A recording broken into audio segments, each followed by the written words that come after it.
They say life can change in one night, but nobody tells you how painful the nights before that change can be.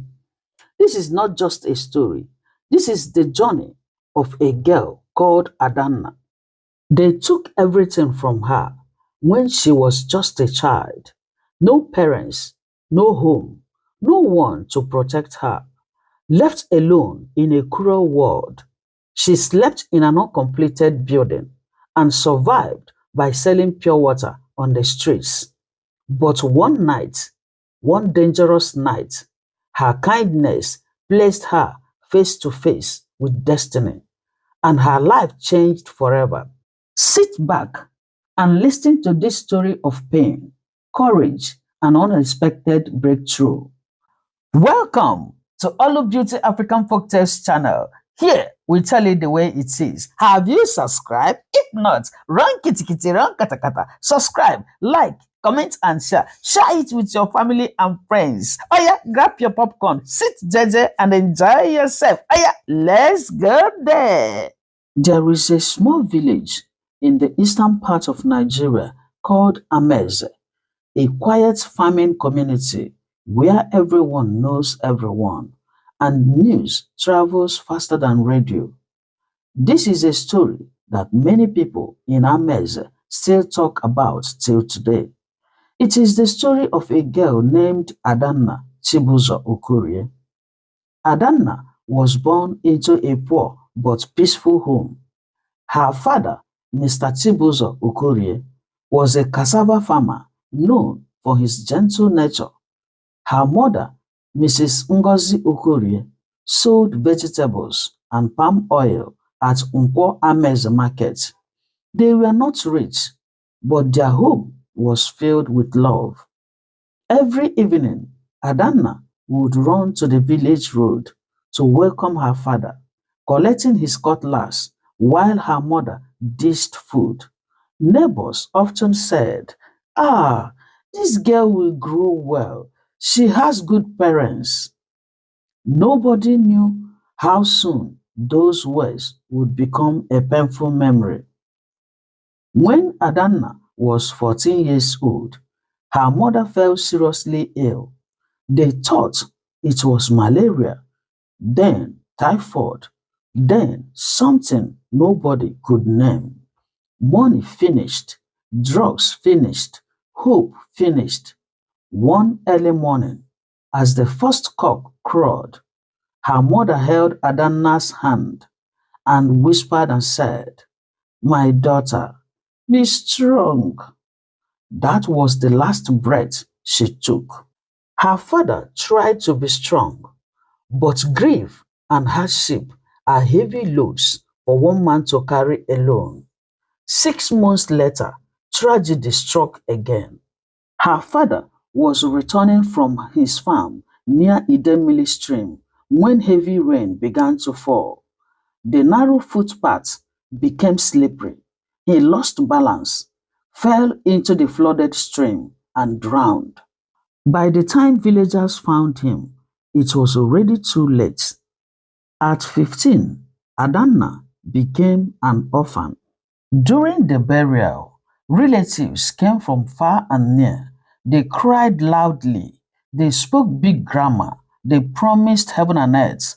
But after the last plate of food was washed, their true faces appeared. Her late father's lands were shared. His bicycle disappeared. The small radio he loved vanished. Mattress, even the pots in the kitchen were taken. Adanna waited, hoping that someone would say, "Come and stay with me." But nobody did. No one asked where she would sleep. No one cared if she ate. They locked the door and left her with nothing. From being a loved child, Adanna became a problem nobody wanted. Life in the village was cruel to her. Adanna started sleeping on neighbors' verandas. She worked like a slave. She hugged firewood. She fetched water for people. She washed clothes from morning till sunset. Some people paid her, many didn't. Some insulted her, Some men tried to take advantage of her. At night, she slept hungry, calling herself like a wounded animal, crying softly so nobody would hear. One evening, after a woman she worked for chased her away without paying her, Adanna sat under an old mango tree and stared at the road that led out of the village. And for the first time, she whispered and said, "If I stay here, I will die slowly. I cannot die here. Oh. It's better I go to the city or maybe to another village where nobody know me." So that night, she made a decision. She will go to the city with only one nylon bag containing one change of dress. Adanna left the village before dawn. No money, no address, no phone, just hope. She entered a rickety bus heading to Onitsha, one of the busiest cities in Anambra State. The bus filled with traders and cheap goods. As the village disappeared behind her, fear gripped her heart. But hunger was more frightening than fear. When she arrived in the city, loud horns, tall buildings, and fast moving people welcomed her. Nobody noticed her. Nobody cared. The city didn't ask for her name. She was invisible in the middle of thousands with nowhere to go. Adanna followed other homeless people and ended up in an uncompleted building at the edge of the city. No doors, no windows, cold concrete floor. At night, mosquitoes feasted on her skin. Strange sounds echoed in the darkness. Still, it was better than sleeping on the road. It was shelter. Every morning, she washed her face at a public tap and walked to the market. In the market, she begged for work. Some chased her away, some pitied her. One woman selling pure water finally helped her. She would collect sachets of water, roam the streets under the hot sun, shouting, saying, pure water, cold pure water here." After selling, she returned the money and collected her small gain, sometimes 500 naira, sometimes less. Sometimes it was barely enough to eat. But Adanna never stole. She never gave up. And every night she returned to that uncompleted building. That fate-changing night came without warning. One midnight, inside the uncompleted building, Adanna was asleep when she began hearing strange voices, male voices, rough voices, angry whispers. Her heart started beating. She slowly peeped from behind a broken pillar. She saw men dragging a man, beating him, tying him up. They discussed ransom. They laughed. They threatened the man's life. When they finished, they tied him tightly and left, promising to return. Adanna trembled.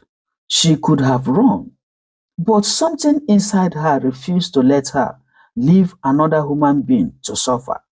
After a long silence, she crawled out, untied the man with shaking hands, and said, "Please, sir, run," she whispered. The man looked at her and said, "I cannot leave you behind. If they come back, they will kill you. Run with me, please." That night, two strangers ran for their lives together. Adanna and the stranger ran until their legs could no longer carry them. They crossed gutters, jumped fences, hid behind parked trailers. Every sound made Adanna's heart jump. When they finally stopped, they were behind an old warehouse close to New Market Road. Both of them were breathing heavily. Under the faint moonlight, Adanna finally looked properly at the man she had risked her life for. He was well dressed, even though his clothes were torn and stained with dust. His shoes were expensive.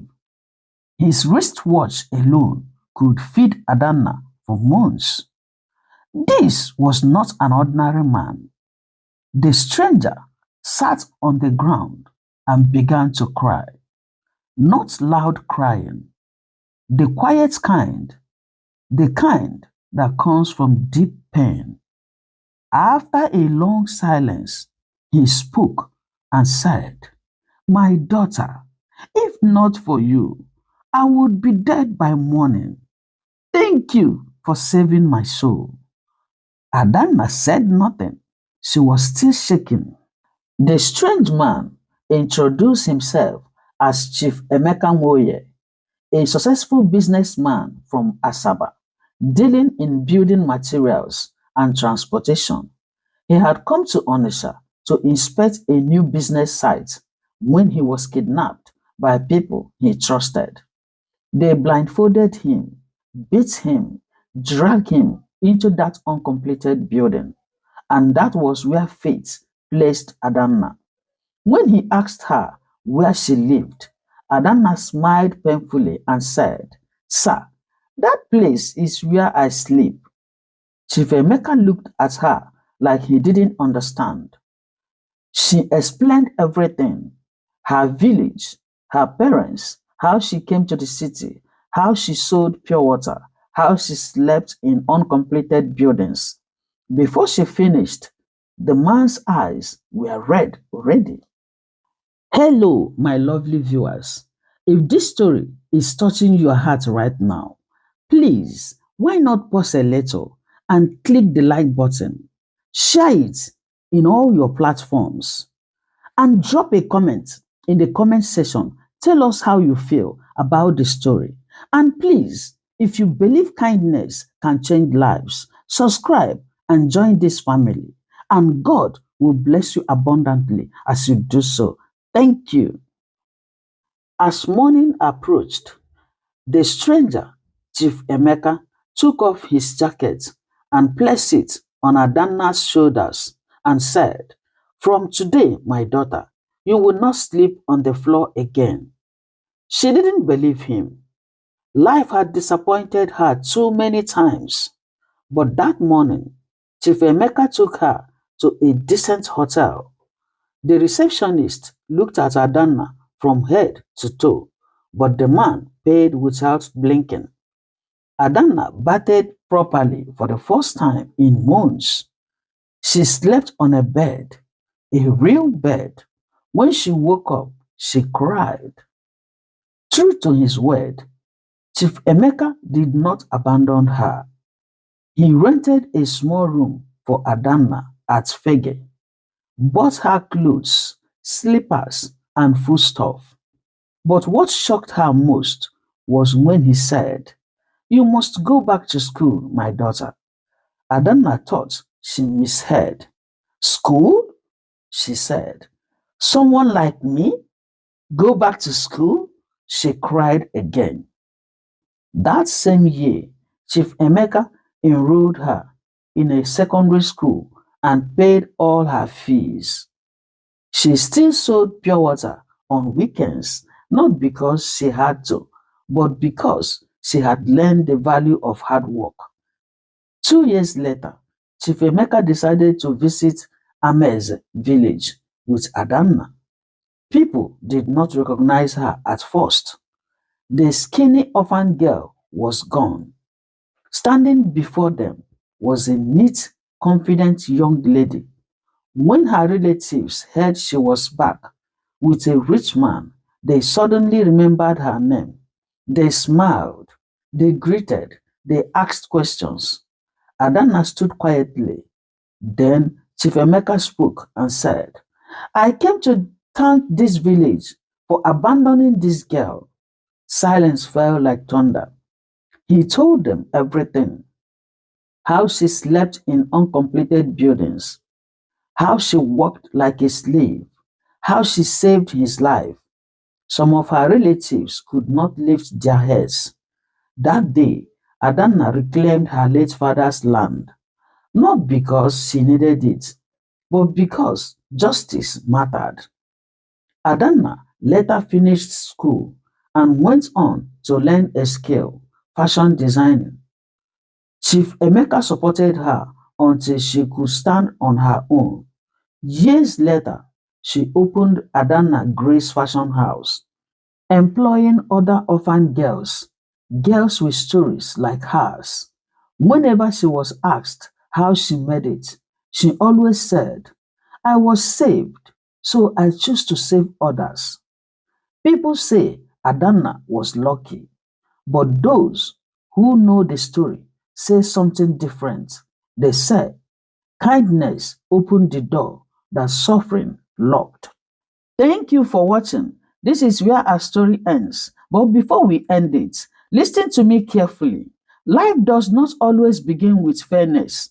Some people are born into love and comfort, while others are born into pain, loss, and silence. This young girl did not choose to be an orphan. She did not choose to lose her parents. She did not choose for relatives to take everything she had and leave her with nothing but tears and hunger. Yet, what life took from her did not take her courage. She was abandoned, but she did not abandon herself. When the village rejected her, she walked with her hands. When hunger knocked, she humbled herself. When shame followed her, she kept moving forward. She slept inside an uncompleted building, not because she loved suffering, but because she refused to die quietly. And then, on one dark night, when fear should have made her hide, her heart chose compassion. She risked her own life to save a stranger. That single decision, made in poverty, made in fear, made in darkness, became the turning point of her destiny. Let me tell you something powerful today. Your breakthrough may be hiding inside your pain. Your miracle may be waiting inside your kindness. That good you do when nobody is watching may open doors you never imagined. Do not say, I am too poor to help. Do not say, I am too broken to matter. Do not say, nobody sees me, because the truth is this: character speaks louder than comfort. Integrity shines brighter in darkness. God often leaves people who remain good when life is unfair to them. If you are listening to this story today and you feel forgotten, if life has taken everything from you, if people have disappointed you, please hear this clearly. You are not finished. Your story is not over. One night, one decision, one act of courage can change everything. Hold on, keep walking, stay kind, stay strong, because sometimes the same world that broke you will one day stand and applaud your rise. In conclusion, no matter how dark your night is, morning will come. And when it comes, may it meet you standing, not bitter, not broken, but stronger than ever. Never stop believing. Your story is still being written. Thank you for watching. If this story touched your heart, please don't forget to like, subscribe, and share it with someone who needs hope today. Please turn on the notifications so you don't miss the next story. And please drop your comment in the comment section and tell us how you feel about this story. We love reading your thoughts. Remember, your situation is not your destination. Until the next story, stay kind because you never know who you are saving. God bless you all for watching. Love you. Bye bye. Mwah.